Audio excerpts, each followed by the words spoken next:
پوچھا کہ آپ ہم کو یہاں پہ چھوڑ کے جا رہے ہیں، آپ ہم کو یہاں پہ چھوڑ کے جا رہے ہیں؟ ابراہیم علیہ السلام کی طرف سے کوئی جواب نہیں۔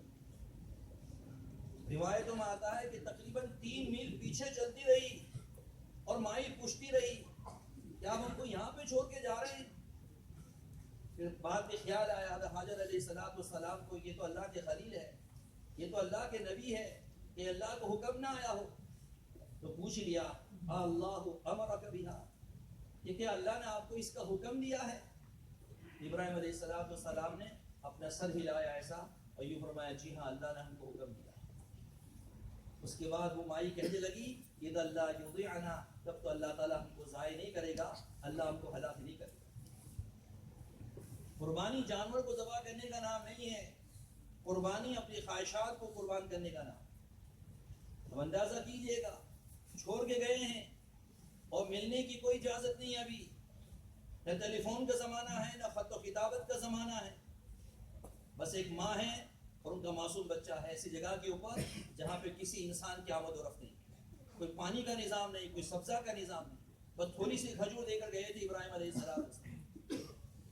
3 سال گزر جانے کے بعد اللہ تعالیٰ کی طرف سے اجازت ہوئی کہ جاؤ ابراہیم اپنے بیوی و بچوں کو مل کے آ جاؤ، لیکن وہ بھی کیسے کہ جس سواری کے اونٹ پر جا رہے ہو بیٹھ کے، اس سواری کے اونٹ پر سے نیچے نہیں اترنا، اوپر بیٹھے ہی بیٹھی جو ہے ملاقات کر کے آ جانا۔ قربانی تو دیکھو، جانوروں کو ذبح کرنے کا نام قربانی نہیں ہے، اپنے نفس کو قربان کرنا اور اپنے نفس کو اللہ کے منشے کے مطابق ڈھالنا، اس کا نام ہے قربانی۔ حضرت حاجر علیہ السلام نے دور سے دیکھا کوئی آ رہا ہے، پہچانا نہیں، جب سواری قریب آئی تو پہچان لیا کہ اوہو یہ تو میرے سرتاج ہے، اور ان کی خوشی کی حد نہیں۔ جب قریب آئے تو کہ اہلاً و سہلاً، آئیے تشریف لائے، سواری پر سے نیچے اتریے گا۔ ابراہیم علیہ السلام یوں کہنے لگے کہ اللہ تعالیٰ کی طرف سے نیچے اترنے کی اجازت نہیں۔ کیا پتھر رکھا ہوا اس بندے نے اپنے دل کے اوپر، اللہ کی طرف سے اترنے کی اجازت نہیں ہے۔ تو مائی کہنے لگی ٹھیک ہے، ذرا اپنی سواری کو تو نیچے بٹھائیے گا، میں آپ کے پیر دھو دوں، میں آپ کا چہرہ دھو دوں۔ چنانچہ سواری کو نیچے بٹھایا، سامنے ایک پتھر تھا، اس کو جلدی سے اٹھا کے لائی اور ابراہیم علیہ السلام کے پیروں کے نیچے رکھ دیا۔ چنانچہ یہ وہی پتھر ہے جو بعد میں مقام ابراہیم بنا اور بعد میں بیت اللہ کی تعمیر میں کام آیا۔ اللہ تعالیٰ کو حضرت علیہ السلام کا یہ عمل اتنا پسند آیا کہ اللہ نے یہ فیصلہ کر دیا کہ اس پتھر کی ہم حفاظت کریں گے قیامت تک۔ اس لیے یاد رکھنا میرے بھائیوں، قربانیاں ضائع نہیں ہوتی۔ آج تک دین کے لیے جتنی قربانی دی گئی، ہمارے اسلاف سے لے کر آج تک جتنی قربانی دی گئی ہے اور دی جا رہی ہے، وہ ساری اللہ تعالیٰ کے وہاں محفوظ ہے۔ جب ایک لیول پر پہنچی گئی جس لیول پر اللہ تعالیٰ دیکھنا چاہتا ہے قربانی کا پہنچنا، اس کے بعد اللہ تعالیٰ دنیا میں ہدایت کے فیصلے فرمائے۔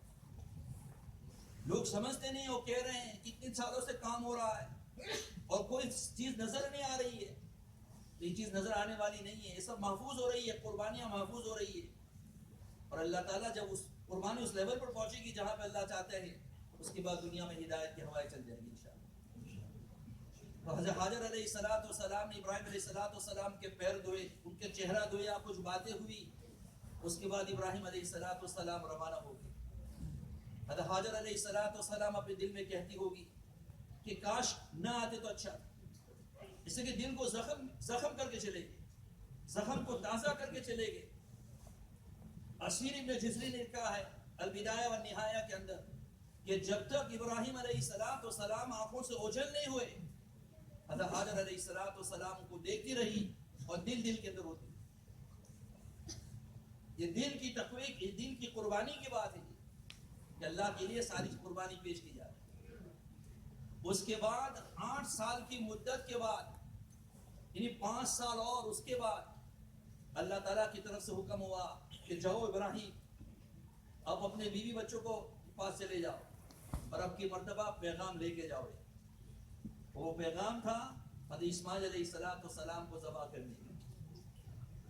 اس سے پہلے کبھی دنیا میں ان انسان کو ذبح کرنے کا مسئلہ نہیں آیا، اس سے پہلے کبھی نہیں آیا. اسماعیل علیہ السلام ابراہیم علیہ السلام پہنچے گھر کے اوپر, 2-3 دن اپنے بچوں کے ساتھ رہے, اور اس کے بعد تیسرے دن کپڑے پہنائے اچھے, اور یہ فرمایا بیٹا چلو ہم تمہیں تفریح کے لیے گھومنے کے لیے جاتے ہیں. اللہ. تو وہاں سے چلے, اور راستے میں پھر شیطان کا ظہور, اس کو کنکریاں مارنا جو بعد میں پھر واجب قرار دیا گیا. اس کے بعد اس جگہ پر پہنچے ہیں جہاں پہ آج حاجی لوگ جمع ہے, یعنی مینا کے اندر. اور وہاں پہ پہنچ کر ابراہیم علیہ السلام نے بات رکھی کہ بیٹا اللہ کا حکم ہے کہ اللہ کا حکم ہے تجھے ذبح کرنے کا. یقین جانیے کوئی مشورے کی اجازت نہیں, کوئی مہلت نہیں, کوئی چیز نہیں. اور فوراً بیٹے نے یوں کہہ دیا یا ابت افعل ما تؤمر ستجدنی انشاءاللہ من الصابرین, کہ ابا جان وہ کام کر گزریے گا جس کو آپ کو حکم ہوا. ابراہیم علیہ السلام حیران کہ 8 سال کا بچہ یہ کیا کہہ رہا ہے. تعجب میں آ کر ابراہیم علیہ السلام نے پوچھا بیٹا تم جانتے بھی ہو ذبح کیا چیز ہے؟ اللہ اکبر. کیا جواب دیا اسماعیل علیہ السلام نے؟ مورخین نے حضرت اسماعیل علیہ السلام کے جواب کو نقل کیا ہے. یہ فرمایا ابا میں جانتا ہوں خوب کہ دنیا چھوٹے گی جنت ملے گی, اور باپ چھوٹے گا یعنی باپ جائے گا اور رب ملے گا. پیچھے کیا ہوا؟ شیطان گیا ماں کے پاس, حضرت حاجر علیہ السلام سے پوچھنے لگا کہ ابراہیم کہاں گئے؟ تو بیٹے کو لے کر تفریح کرنے گئے. وہ تو فرمائے نہیں وہ تو ذبح کرنے کے لیے لے گئے ہیں. تو حضرت حاجر علیہ السلام نے فرمایا کہ کوئی باپ اپنے بیٹے کو ذبح کرتا ہوگا؟ تو شیطان نے کہا ہاں, وہ یوں کہتے ہیں کہ اللہ کا حکم ان کو ہوا ہے. تو اللہ اکبر. حضرت حاجر علیہ السلام نے وہ جواب دیا جو نبوت کی گھرانے کے شائن نشان تھا. یوں فرمایا اچھا اللہ نے حکم دیا ہے, پھر تو اللہ کے حکم کی ان کو تعمیل کرنی چاہیے. اب یہاں کیا ہوا؟ فلما اسلم وتلہ للجبین, باپ نے ذبح کرنے کا اور بیٹے نے ذبح ہونے کا پکا ارادہ کر لیا. تو باپ نے بیٹے کو زمین کے اوپر لٹایا, پیشانی کے اوپر. اس وقت اسماعیل علیہ السلام نے کچھ وصیت و نصیحت کی باتیں فرمائی تھی جو مورخین نے نقل کی ہے. ایک بات یہ بتائی کہ ابا جان مجھے ذرا کس کے باندھیے گا تاکہ میں زیادہ تڑپ نہ سکوں.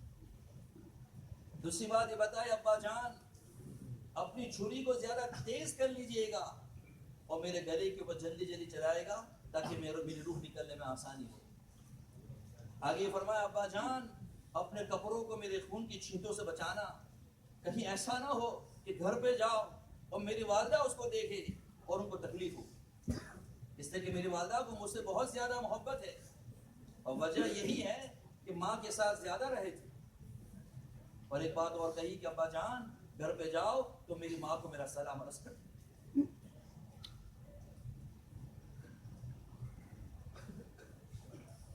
اکلوتے بیٹے کی زبان سے اس قسم کے الفاظ ذکر کر ابراہیم علیہ السلام کو کیا گزرا, لیکن اپنے دل کو کروا کرتے ہیں, مضبوط کرتے ہیں, بیٹے کو اٹھاتے ہیں اور پیشانی پر بوسہ دیتے ہیں, اور یہ فرماتے بیٹا اللہ کی اس حکم کی تکمیل کے لیے تم میرے کس طرح معین و مددگار.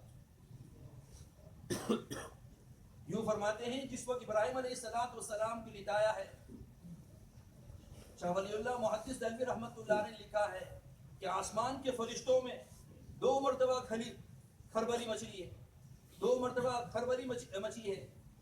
ایک تو اس وقت جب ابراہیم علیہ السلام نے اپنے بیٹے اسماعیل علیہ السلام کو باندھنا شروع کیا اور ذبح کی تیاری کر رہے تھے, اور دوسرا وہ موقع جب میرے نبی کو طائف کی گلیوں کے اندر مارا جا رہا. یہ 2 جگہ ایسی ہیں جہاں پہ آسمان کے فرشتوں میں کھربلی مچ گئی. اس نے جبرائیل امین فوراً زمین پر آ گئے. بہرحال اسماعیل علیہ السلام نے لٹایا اور بیٹے کے گلے پر چھری رکھی ہے. ابھی تو چھری رکھی تھی کہ اوپر سے آواز آئی اللہ اکبر اللہ اکبر. جبرائیل امین آ گئے دمبا لے کے.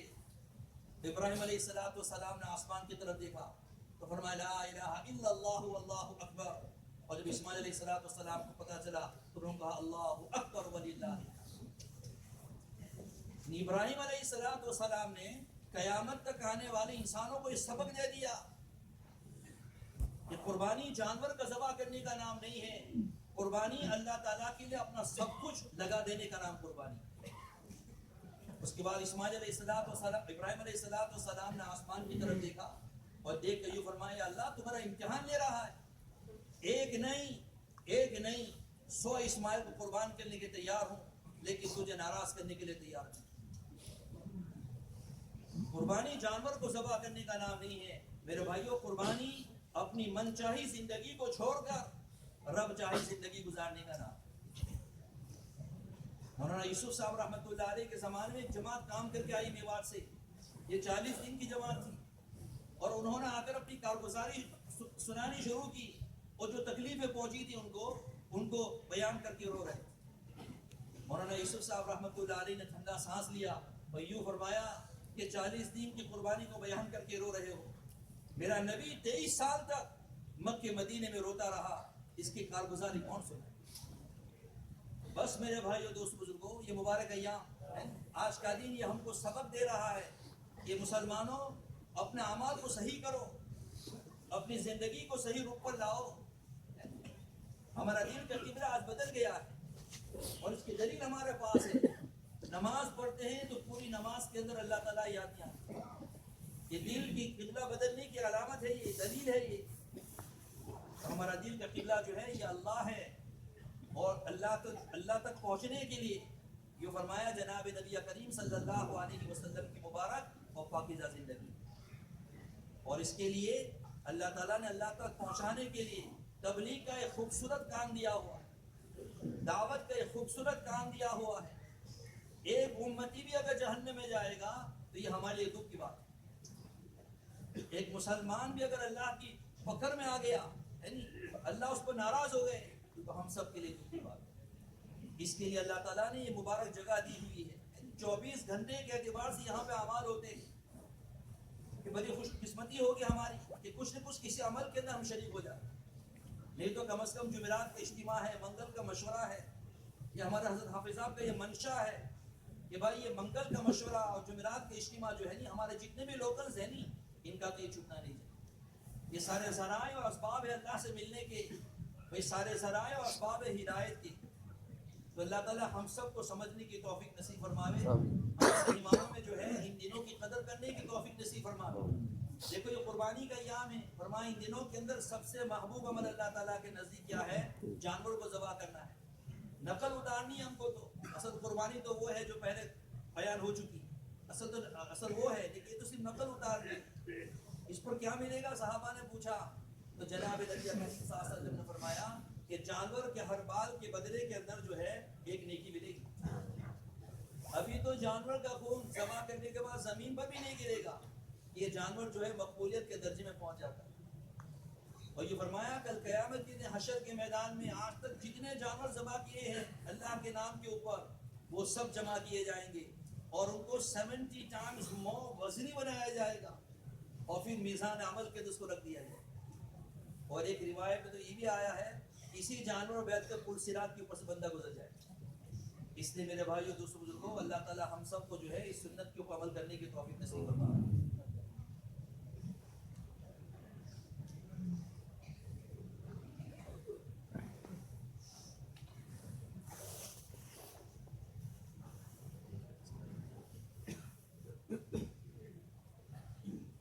بس بھائی جلدی سے صفحے بنا لو، بڑی بات یاد رہے، جیسا آپ کو معلوم ہے ہمارا حافظ صاحب کی طبیعت جو ہے پچھلے دنوں سے کافی یعنی علیل اور بیمار ہے، وہ ابھی نیچے ہے، اوپر نہیں آئیں گے، نیچے رہیں گے۔ اور ساتھیوں سے یہ بھی درخواست ہے کہ ابھی اس وقت جو ان سے ملنے کی ملاقات نہ کریں، ان کا بیٹھنا بھی ان کو اتنا دشوار ہے، مشکل ہے، پھر بھی بیٹھتے ہیں نماز تک تو انشاءاللہ تعالیٰ۔